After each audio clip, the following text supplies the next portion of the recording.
கும்பராசிக்காரர்கள் பாத சனி, அதாவது 2.5 வருஷம் இருக்கக்கூடிய ராசிக்காரர்கள் திங்களூர் என்று சொல்லக்கூடிய சந்திரன் கோயிலுக்கு போயிட்டு வருது மிக முக்கியம்.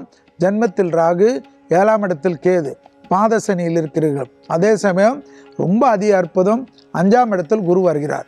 எனவே வயிற்று சம்பந்தப்பட்ட உபத்திரத்தில் அதிக கவனமாக இருக்க வேண்டும். பிள்ளைகளுடன் கோபதாபம் கூடாது. பிள்ளைகளுடைய படிப்பு, உத்தியோகம், தொழில், வியாபாரத்திற்கு நல்ல அப்பா, தந்தையாக, தாயாக இல்லாமல் நல்ல தோழனாக, தோழியாக மாறிக்கொண்டு தாங்க வேண்டும்.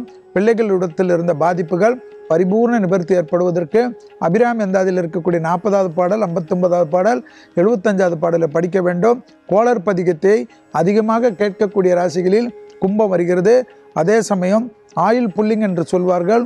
யூடியூபில் பார்த்து அந்த ஆயில் புல்லிங் அதிகமாக செய்யக்கூடிய ராசிகளில் கும்பராசிக்காரர் வருவார்கள். ஜெயம் ஏற்படும். வாக்குவாதத்தில் மட்டும் ஈடுபட வேண்டாம். தொழில் அபிவிருத்தி, உத்தியோக அபிவிருத்தி, லாபம் அதிகமாக ஏற்படும்.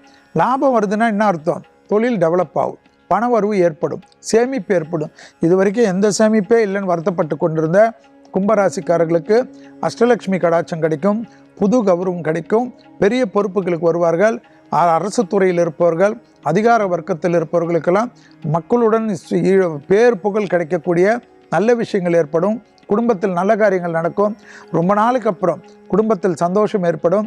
உறவினர்கள் ஒன்று சேர்வார்கள், நண்பர்கள் ஒன்று சேர்வார்கள். ஆக மொத்தத்தில் ஜென்மசனி விலகுவதனால் அதி அற்புதம் ஏற்படும். ஜென்மத்தில் ராகு இருப்பதனால் நரசிம்மர் காயத்ரியை உச்சாடனை பண்ணுவதும், துர்கை காயத்ரியை உச்சாடனை பண்ணுவதும் ராகுவால் ஏற்பட்ட கஷ்டங்கள் நிவர்த்தி ஏற்படும். ராகு கேது தோஷத்திற்கு கோளர் பதிகத்தை சொல்ல சொல்ல மனதில் தெம்பும் அனுகூலமும் ஏற்படும். குடும்பத்தில் அந்நியர் தலையிடக்கூடாது. பிறர் குடும்ப விஷயத்தில் உங்களுடைய தலையீடு கூடவே கூடாது என்பதை கும்பராசிக்காரர்கள் உணர்ந்து கொள்ள வேண்டும்.